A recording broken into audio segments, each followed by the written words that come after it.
Get over here!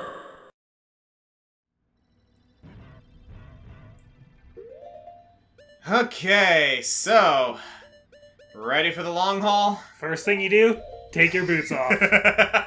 Let that set the mood. Let that sink in. Nice. Please remove your shoes at the beginning of the... please leave your shoes at the door. Thank you. How's it going, everybody? Welcome to episode 18 of Let's Play The Legend of Zelda Ocarina of Time. I am the Green Scorpion. I'm the ComicFoil. And because we have the Scarecrow, we could make this easier on us by going up there. Because I think the one place to up the water level is up there, so at the very least we have that as, like, an option. Yeah. But our main objective here is to see if we can get this done at least relatively soon. I will say this, like, I would like to be able to get through this place in one sitting, but I don't know if that's gonna happen. This place is kind of long. Yeah. As a matter of fact, we gotta go all the way down there. This I know at least, and we gotta do be prepared to look at this screen a lot, guys. So I know, on the lowest level of the main room, if you walk through the south path and bomb the floor, problem is I don't know which way is south. We're gonna need the map, but we also need to drain the water anyway, so hi! Hello, Ruto, you grew up. Oh, you. If I'm right, Link? You're Link, aren't you? It's me, your fiancé Ruto. Princess Ruto of the Zoras. We're still on that, aren't we? You got a girlfriend. Shut it, Navi. I never forgot the vows we made to each other 7 years ago. You're a terrible man to have kept me waiting for these 7 long years. But now is not the time to talk about love. Love being the operative term here. Shh! Quit it, Link. I'm sure you've already seen it.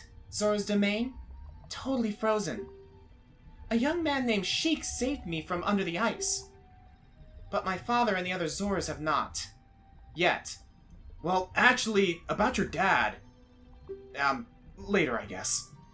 I want to save them all. I want to save Zora's domain. You have to help me. This is a request from me, the woman who is going to be your wife. Link, you have to help me destroy the evil monster in the temple, okay? I mean, I was going to do that anyway, so yeah. Inside the water temple, there are 3 places where you can change the water level. I'll lead the way. Follow me, quickly.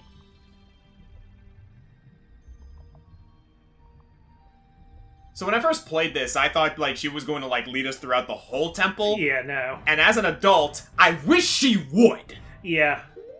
Because this place can get really freaking confusing. They didn't really want to take the time to, like, at most, each sage appears once in their temple, if that. Mm-hmm.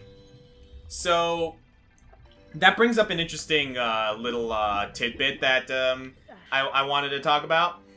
So, the Forest Temple and the Fire Temple we've discussed at this point. What is your take on this place? So besides a place of worship, I think it is also instrumental in controlling the water level of Lake Hylia. Mm-hmm. And I think it might have been a place that the Zoras used regularly, even during the first half of Ocarina of Time. So, I have a personal thought about this, right? Yeah. This place obviously has, like, multiple levels, and it obviously has a plumbing system, right? Like, yeah. It controls the water flow, it controls, like, the water levels and everything, and this is gonna make things a whole lot easier. I think the water temple is actually the reason behind why Lake Hylia's water is so clean and pure. Okay, yeah. I think this entire place is a water filtration system. Okay, I can see that. 'Cause, like... Give me a second, I did focus here. There we go. Because, like, again, they emphasize the fact that, like, Lake Hylia has, like, pure, clean, crystal clear waters that supply Hyrule and the Hyrule Castle and the Hyrulean royal family. I think the Zoras built this place as a way to, I guess, sort of mechanically filter the waters that come from Zora's domain. Yeah. And, like, that's also to say that there's, like, a possibility that, there's obviously some magic going on here as well, but, yeah, that's my take on that whole spiel. I mean, to us, it's magic. To the Zora, I think it might just be, like, incredibly commonplace. Mm-hmm. Okay. But yeah, that's my theory. And yeah, like, I can also imagine a place of worship, too, because this place, like, considering that you find the symbols of the, Hyrulean royal family here, and that's how you control, like, the water flow, I imagine that, like, that's how, like, they regulated it, because, like, okay, only if you know the song of the royal family, that's the only way you'll be able to operate this place. Like, the Gorons are, like, allies with Hyrule. The Kokiri, like, live in peace with them. Yes. But the Zora are, like, have, like, a very important task here, like, in Hyrule. Yeah, for all intents and purposes, the Zora are the reason why Kakariko Village and, like, Hyrule Castle Town and all them, like, have, like, basically a limitless water supply. Yeah. Especially because if you're going to have water that's flowing from Zora's River and Lord Jabu Jabu is resting there all the goddamn time, you're gonna need something around here to make sure that all those impurities are not reaching all the way back to Castletown. You know? Yeah. This is something I really like about Breath of the Wild and Tears of the Kingdom, is, like, when you can see, like, how these different, like, separated communities, like, work with each other, when you can see, like, travelers on the road going from, like, one city to another, and, like, Zora's domain is all full of Zoras, but then there might be, like, the odd Goron there or something. Yeah. No, that's actually... Oh, dude, one of my favorite instances of that is when you go to, Gerudo City. Yeah. And you see Gorons there, and, like, the Gerudo are, like, just let the Gorons in because they can't actually tell if, like, the Gorons, like, are female or not. Yeah. Which is super funny to me. Which also begs the question, do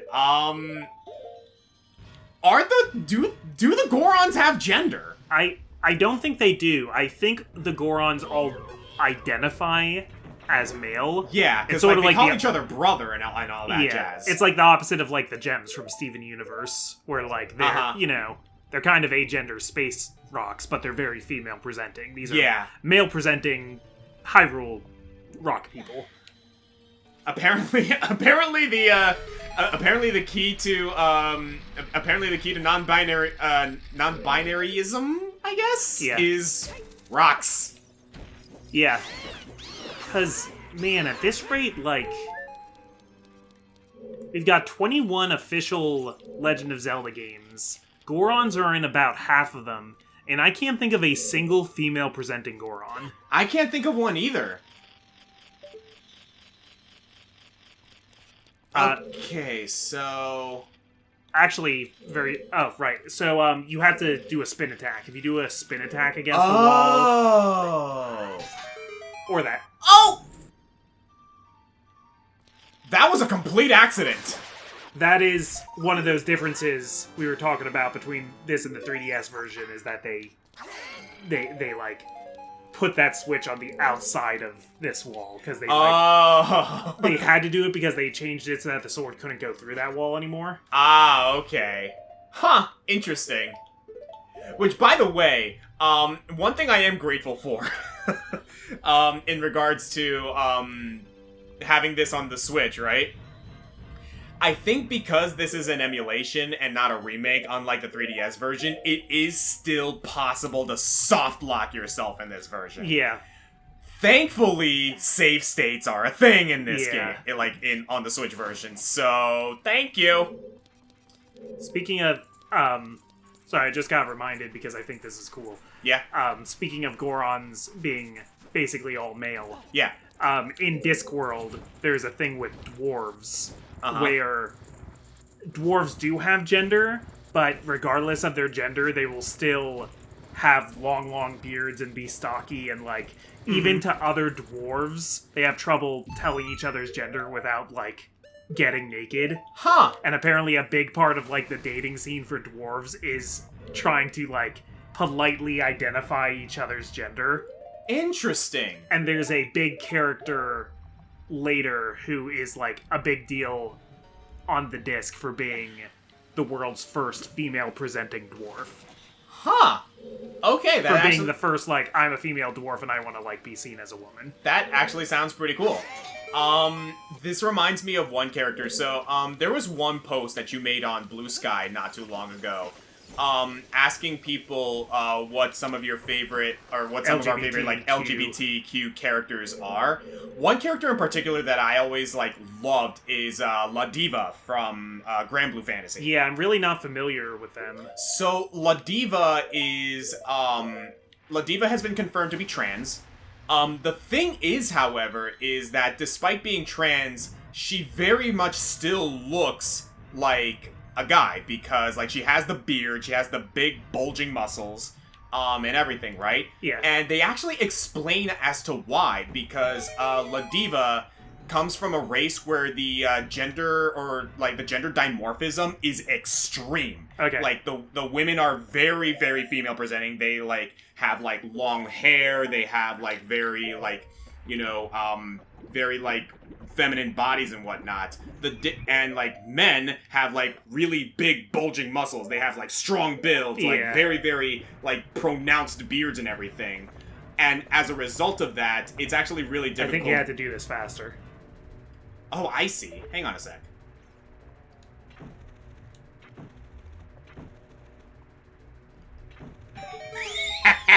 Cheater.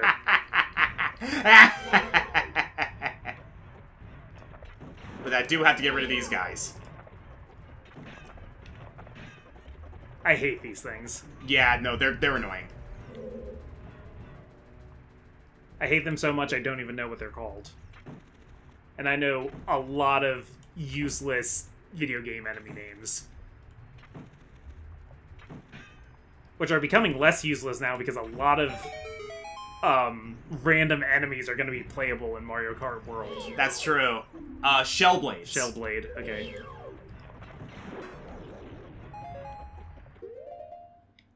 But, as I was saying, right? So, yeah, like... La Diva, yeah, La Diva, the gender dimorphism of La Diva's race is so extreme that it's kind of impossible for La Diva to actually make the physical, like, adaptations that she wants to do in order to present as female. She can't quote-unquote pass. Exactly.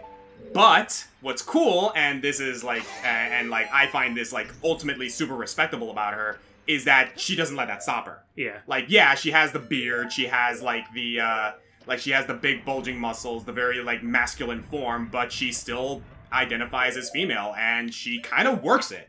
In fact, working it into her character because she's a pro wrestler. Okay. So, I always found that cool about I love La Diva, personally. That like, sounds cool. Super cool, super, like... It's a cool concept for a character. Mm-hmm. And yeah, her whole thing is that, like, she's a wrestler who is, like, all about love, all about showing the love and let me show you how much passion I possess, type of thing. Super great character. And she's also just one of the most fun characters in Grand Blue Fantasy Versus. So, major respect to her on that one. Hi, mama.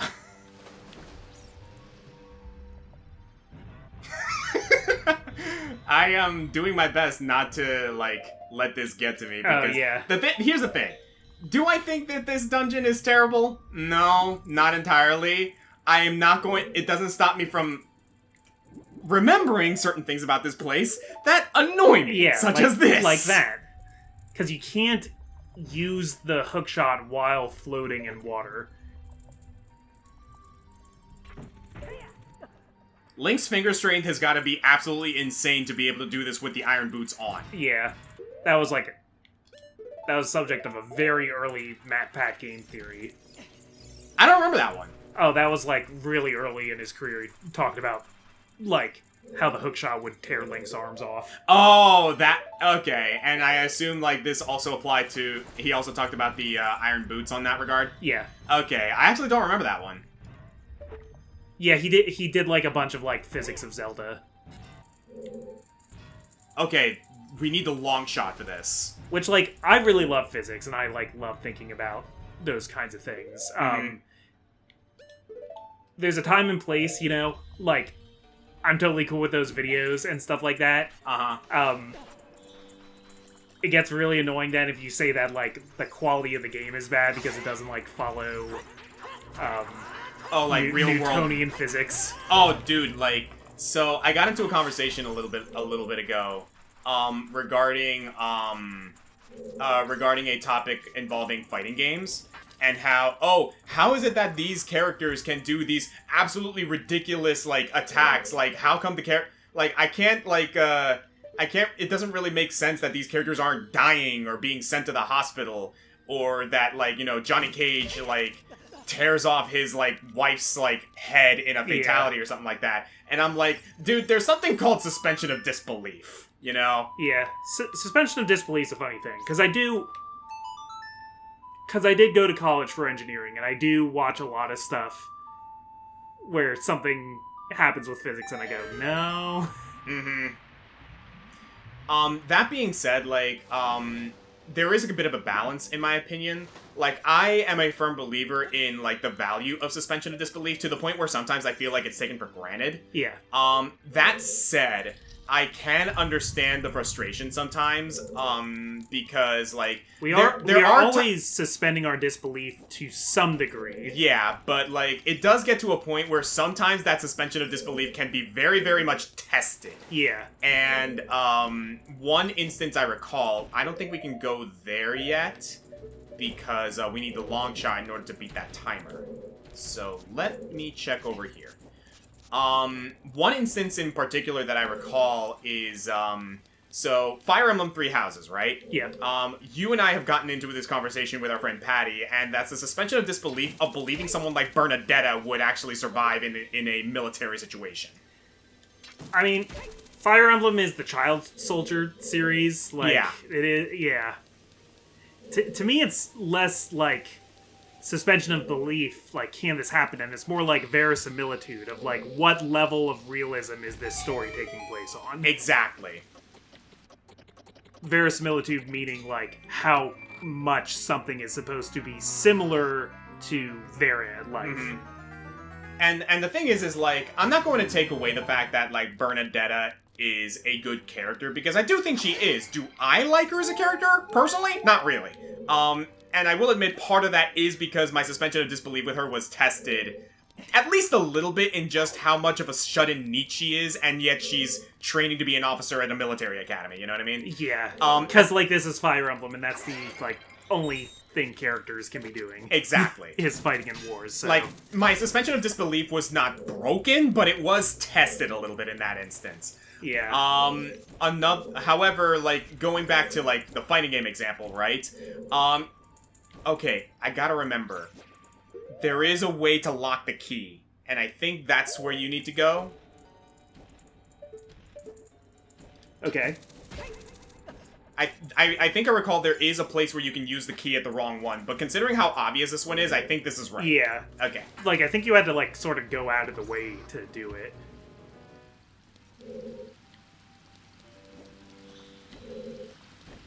Oh wait, what am I doing? I can just use arrows. But yeah, like, oh, freaking... I mean, Bernadetta is one of my lesser favorite characters in that game, too. Mm-hmm. I wouldn't say that I hate her, but she does annoy me from time to time, and it doesn't really have to do with it being unrealistic. That might, like, secretly kind of be part of it, but... Mm-hmm. For me, I just don't like her character. I don't like her character trope, I don't care for her character archetype, or anything like that. Because I was kind of, like, down for it at first with, like, I thought it was kind of funny who, like, regardless of what,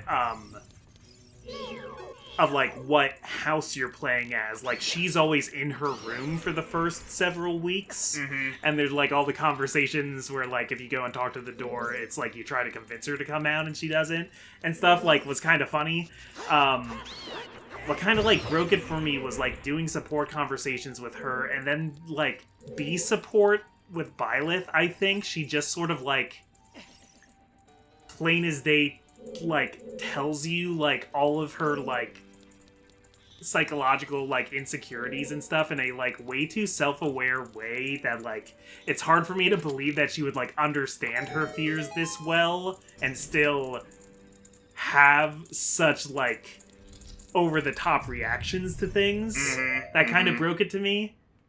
I always think of the, like, quote I saw on Twitter at the time was that, you like, in that game you have Bernadetta and you have Marianne, and both of them have, like, very realistic trauma. You need the long shot for that one. You do. But Marianne is trauma played straight, and Bernadette is trauma played for laughs. That's a really good way to put it, because, yeah, I personally will say that, like, I do feel like Marianne is I don't want to call it a better version, but for me personally, it was a better version. Like, they are different characters. They are. But, like, I ended up loving Marianne as a character, specifically because I generally really like what they did with her character specifically. I will say, just that general character archetype as a whole, I'm not a fan of. As a matter of fact, I was not too privy on Marianne at first either, until I played her Paralog chapter. I played her Paralog chapter and I was like, okay, you know what? I kind of get it now, and this is actually kind of freaking cool. Okay, you won me over, Marianne. And by the end of the story, she turned out amazing. And I was kind of waiting for that moment for Bernadetta to happen, and it doesn't happen. Exactly. And instead, she, like, kind of just one day, like, tells you really plainly. If there's, like... If I could give, like, an extra, like $100,000 to the budget of Three Houses... Yeah. I would really like a lot of the family members and characters they talk about who are off-screen to be able to make appearances. Yeah. I would love, like, portraits for Hilda's brother and stuff like that, and, like, Bernadetta's father. Which, again, we do kind of get that in Three Hopes, with the likes of, Oh, do we? Yeah, like, Holst shows up in Three Hopes, which is Hilda's brother. We do actually see Bernadetta's dad. Oh, that's cool. And he's an asshole. Alright. Like, you actually find out precisely why Bernadetta does not have a good relationship with the guy. Because we meet Felix's dad. Yes. In Three Houses. And in Three Hopes, as a matter of fact, we meet we do meet Felix's dad in Three Houses. He is in Three Hopes as well. You want to know another character that shows up? Claude's brother. Oh, neat. Okay. Yeah, It turns out that, he's the Prince of Elmira. He's not the only one. So that whole spiel comes up. No, a lot of characters. Was he like the Crown Prince of Elmira? Like, was he the one? I think he was older. I think Claude's older. I don't exactly remember because Three Hopes was kind of all over the place. I never played it just because I'm not a big Musou guy. I've played too many Musou games despite not liking Musou because I was like, oh, I really like such and such franchise, and then I play it and have a bad time. So I had to tell myself to stop getting those games. Yeah, kinda. Hyrule Warriors is an exception for me. I actually do have a lot of fun with Hyrule Warriors actually manages to break the mold, in my opinion, specifically because, one, all the characters are very unique. In regards to, other, titles, because Fire Emblem Warriors disappointed me. I'm gonna be real, because, all the characters just feel very samey. Yeah. And Age of Calamity is good, don't get me wrong, but I feel like it kind of, lost a lot of the charm that the original Hyrule Warriors had. Part of it for me is that, and you probably like Age of Calamity more than I do, because I feel like Age of Calamity is more about the character action and, learning the combos and stuff. Yeah. And there is that in Hyrule Warriors, but I feel like Hyrule Warriors had more emphasis on the tactics and, making sure you were, controlling all your points and stuff like that. Yeah. Whereas the more dangerous thing in Age of Calamity was usually, not dropping your health to 0. But I generally wasn't in danger of, losing my control points. Yeah, that pretty much sums it up. It was that things are killing me because I didn't learn the wombo combos. Okay, I think I need to raise the water level again. This place is a trial and a half. Fun fact about the Serenade of Water. Oh, yeah? Nintendo's used that Really? in a lot of other Zelda things. So it's like in the Song of Storms version that's in Super Smash Bros., they mix Serenade of Water into that. Oh yeah, they did. But also, I really like should not have done that. In Twilight Princess when you meet the ghost of the Zora Queen. Yeah, you're right. It plays Serenade of Water whenever she's talking to you. Yup, I do remember this. Rutella. Which was always a fun Zelda thing to me, that like a lot of characters between games have very similar names. Mm-hmm. So like instead of Ruto, there's Rutella. And then in Wind Waker, there's a spirit of Azora named Laruto.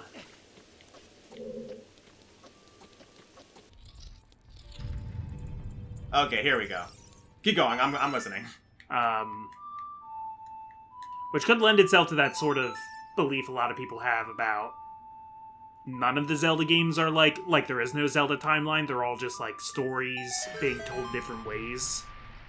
And that's why like Impa can show up in a bunch of them, and they're all just like every game with like, except for ones that are direct sequels, are like the other Zelda games are legends in this game. Mm-hmm.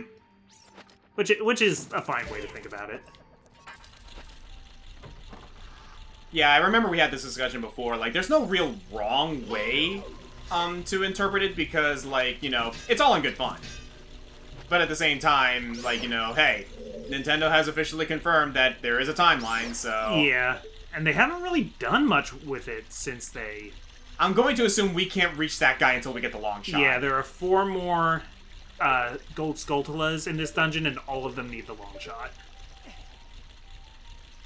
Well, ain't that a peach? No, it's a Zelda. I had the thought before last episode when you were saying what would be the gender-bent version of Zelda's name. Yeah. And I thought, well, Princess Zelda was named after a Zelda Fitzgerald, so I guess the male version would be F. Scott. Huh! F. Scott. F. Scott Fitzgerald. What does the F mean? I don't know what his... We were so used to calling him F. Scott Fitzgerald that we don't actually know what the F means. Is it like Ferris? F. Scott Fitzgerald. Francis Scott Key Fitzgerald. Oh, you know what? Probably should have, like, made that conclusion, like, when we remembered it was Francis Scott Key. Gosh darn it. Okay, so we need another key.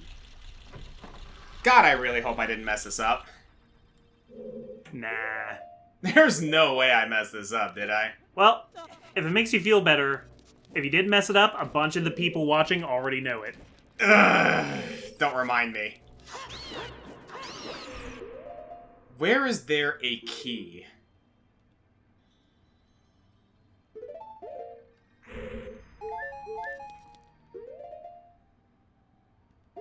Hang on a sec. Oh, you know what? Yeah, that's right. We didn't actually explore the upper areas all too much because of the water level difference.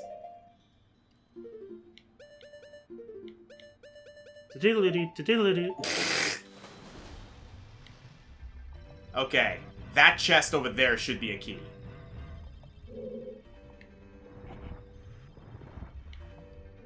Oh, but you're gonna have to come around the other way, aren't you? Yep.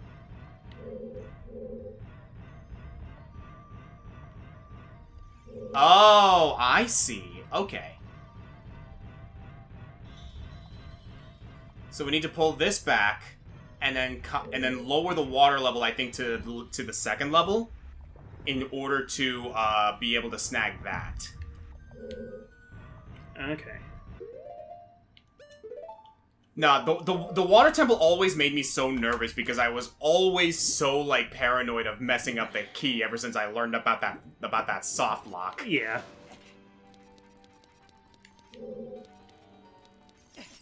I mean, we've already learned that we can replay dungeons pretty easily if something goes wrong, so I don't worry about it too much. Mm-hmm.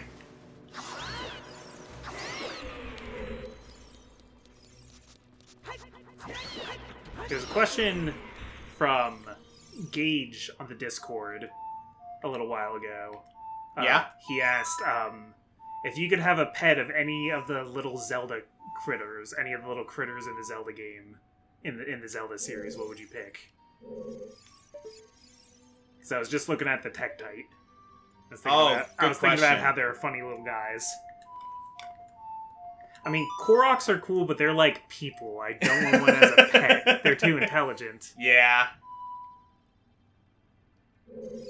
Okay, so no, it's not that simple.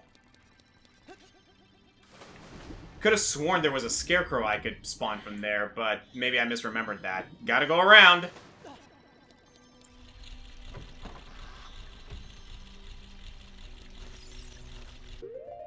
Nope, this is not the right way.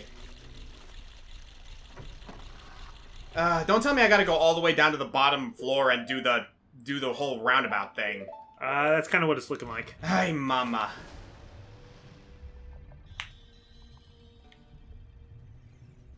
How do you float?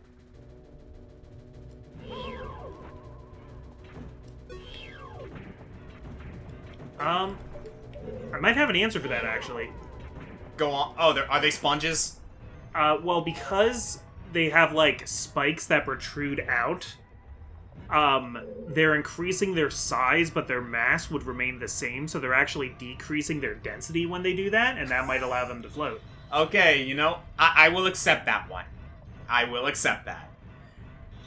Still trying to think of what kind of pet I would want in, Like a Dodongo, or a Helmasaur, or I forget what they're called, but there's little cat things in a Skyward Sword. Because, like, one of my immediate thoughts is, like, that... Oh, you know what? Okay. There is another thing we can do.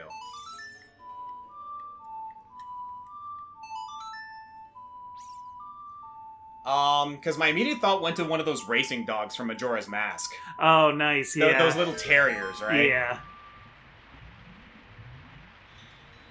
Or maybe one of those, like, little huskies in Breath of the Wild that chase their tails and they're absolutely adorable. Yeah. I mean, dogs are an easy one. I'll admit. Although... Does Wolflink count? I mean, if that's what you want to pick. Assuming he's not intelligent, mind you. If you want a wolf like Wolflink, then sure. I mean, Wolflink is, because it's Link. Yeah.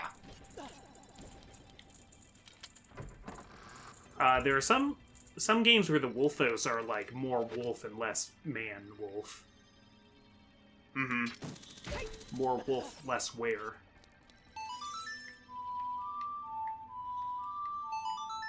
You ever think about how the word werewolf is a mix of were and wolf, where were is meaning man and wolf meaning wolf?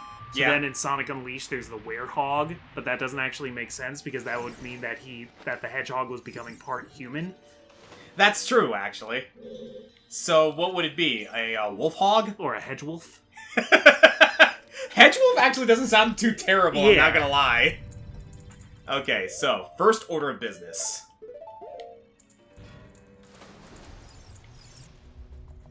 Ow. Really? Ow! Stop that. So if we go back here, now we should be able to bomb that one wall now that the water level's, like, up to the second area. Yeah. Because water bombs don't exist yet, so we can't. Yeah. Because this isn't Twilight Princess. Can't use water bombs.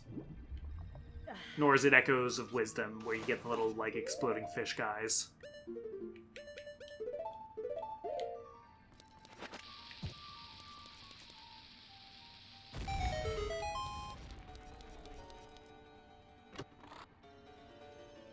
Booyah! There you go. Well, I don't think we can finish the dungeon today, but we can get you the long shot. Yeah, I think at the very least, if we can get the long shot by the time we have to end the episode, I will be satisfied, because that basically marks the halfway point of this dungeon. Yeah. Oh, man. I mean, I'm not holding my breath, and I don't have to because of the Zora tunic. Oh my fucking god. Yeah, saw that coming a mile away. Yeah, a nautical mile. Ugh. A knot? Yeah. No, not to speed, right? I think so. Like traveling across the ocean at 13 knots, I guess. I'm gonna look up exactly what a knot is. Yeah, I'm curious about that too, now that I mention it.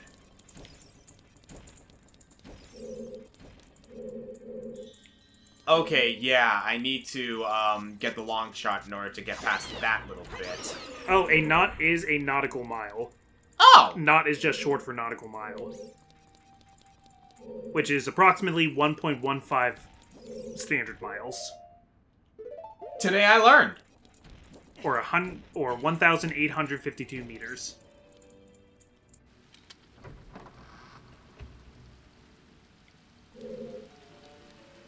Okay, so how do I get back up to the place where I can... I think this is it. Because I want to raise the water level back up to the highest, I think. Now that I have that key. Oh, I get it. Sorry, and the reason why they're different is because nautical miles are based on the difference between latitude lines when you're at sea. Oh! So it's longer because it's factoring in, like, the curvature of the Earth. Huh! Go figure! Man, can you believe that sailors figured that shit out? Yeah, like back during those times. I like can't imagine how people like made maps. Well, that sounds crazy. Well, apparently part of it was making star charts. Yeah, because like they use like the star patterns in the sky in order to like dictate where they might be going, which is wild to me. And people are like, you got like Lewis and Clark mapping out the western United States, though apparently Sacagawea did a lot of it, I hear, actually. Mm-hmm. Some people... Sacagawea, I think. Yeah. I always said Sacagawea, I'm actually not positive. I only say that because I watched Night at the Museum. I don't actually know a lot about that story. I've seen plenty of things that have claimed that, like, she was the real brains behind the operation. Mm-hmm. I don't know that for a fact, though. I haven't read anything about them since, like, elementary school history. Yeah. I would not be surprised. Admittedly, like, I think I learned them... I referenced it just now. I learned more about Sacagawea from watching Night at the Museum. Yeah, good movie. It was actually a pretty good movie, and, like, that's the reason why I say Sacagawea, because they... Like, the main character, I forget his name, always says Sacagawea, and they always correct him. Oh, then maybe I'm wrong, yeah. Like, that was my thought, is like, is it actually Sacagawea? Because they make a very big point in correcting the guy. See, I always say Sacagawea because that's how Arnold says it on Hey Arnold. Oh! But... Oh, yeah, you're right, I forgot about that. But, I mean, I tend to believe Night at the Museum a little bit more, actually. I mean, considering that entire movie was about, like, the Museum of Natural History. If they went so far as to point out the wrong way to pronounce it and the right way to pronounce it, I feel like they probably did their research.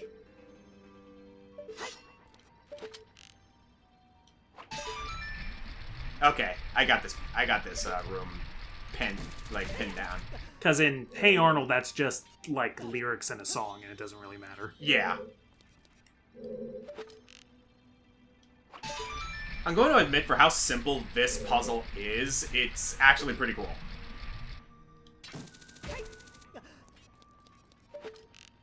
Yeah, I like this one. See, like, if you could, like, change the water level this quickly, like, this is a pretty good, like, miniature example of how good this dungeon could have been. Yeah. Like, doing things like this. Like, this room feels like a shrine in Breath of the Wild. Kinda does, actually, yeah.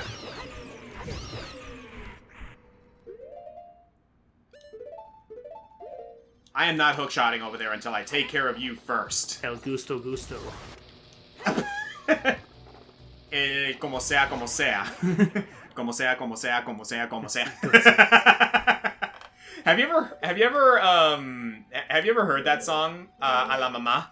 I don't know. You probably heard sounds it. familiar. You probably heard it like on like TikTok and stuff. It's like la mama, la mama, la mama, la mama. Like it kind of goes like that, right? I'm not on TikTok, but I've definitely heard that before. I blew Amber's mind one time because like while that song was playing, I showed her a picture of Alamomola. So it was sounded like Alamomola. I love how Link's reflection disappears there when you cross over the island.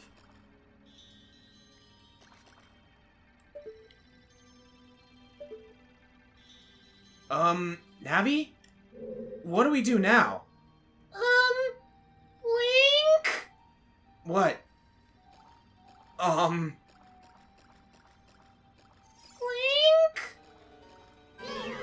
Ah! So, yes. Dark Link. Conquer yourself. We're not going into this with a lot of health.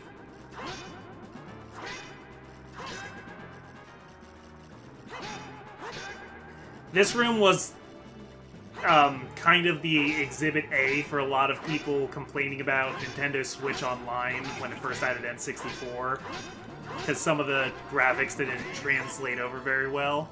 Uh-huh. I think they did patch things to make it look better. I mean, I think this looks fine. I do agree that it's more atmospheric on original hardware. Like, I think there's supposed to be like a mist in this room that isn't here. Oh, okay.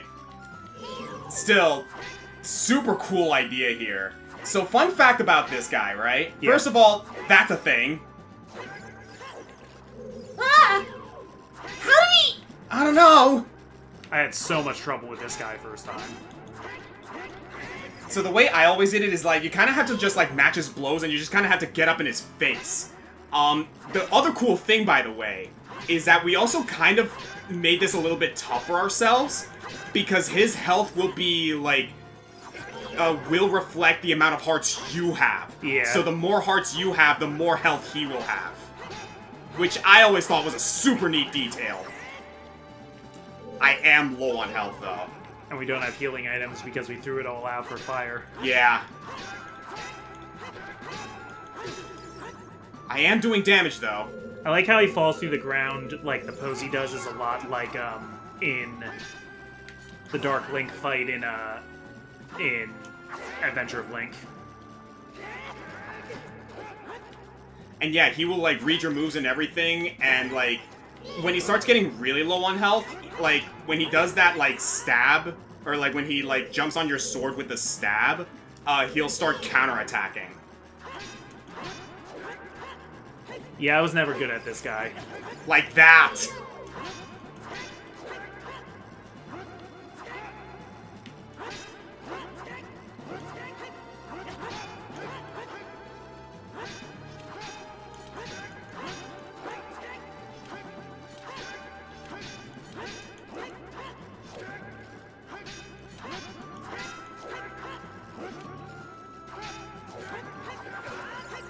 Good.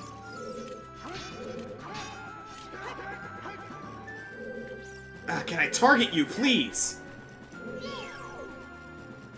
Yeah, where were you on that one, Navi?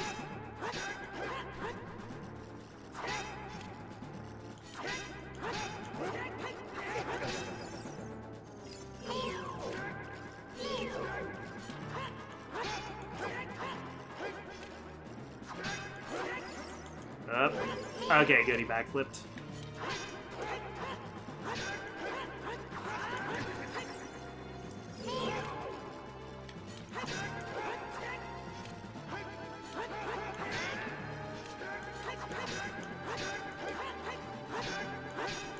Yeah, this is one where I'm sure there's a feel to it if you learn it, but it always feels so random to me. And people talk about how they love this boss, and I kind of can't stand it.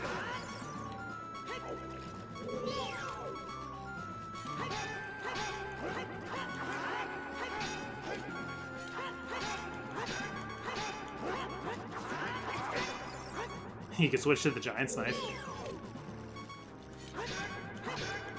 I don't know if that would mess you up, though. Got him! Nice. Close one.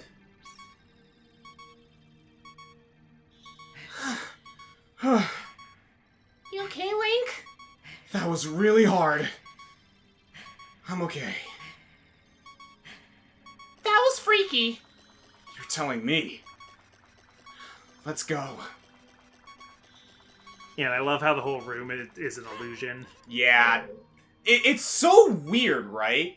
But I think I understand why. Like, because it's like, oh, like, we're in the water temple. Why is Dark Link suddenly showing up in, like, randomly in this temple?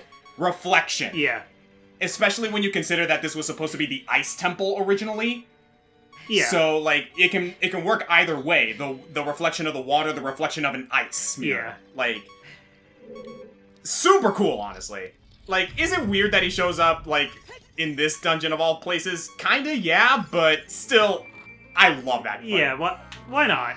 There is a feel to that fight, honestly, and the only reason I, like, was having trouble is because my health was low, and I had no healing items, so I was, like, getting a little If you had come in with full health or with some Lon. Yeah, because, like, admittedly, like, there is a certain, like, logic to it, but you do kind of just have to brute force it. Yeah. It can't be described, you have to feel it out. Yeah, kind of. So here we go. We got the long shot. So, hallelujah, things are about to open up a lot. But, I need to find some health, man. Yeah. Because I am dangerously low. But on that note, thank you guys for tuning in for this episode of Let's Play The Legend of Zelda Ocarina of Time. In the next episode, we're gonna go ahead and not get blown up. Wrong button. What if that killed you? Do not. Do not. Link, be careful.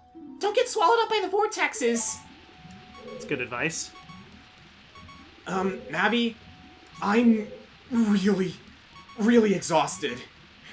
You kind of don't have a choice. Just give me a bit. I need to get my bearings. Next episode, everyone. Bye.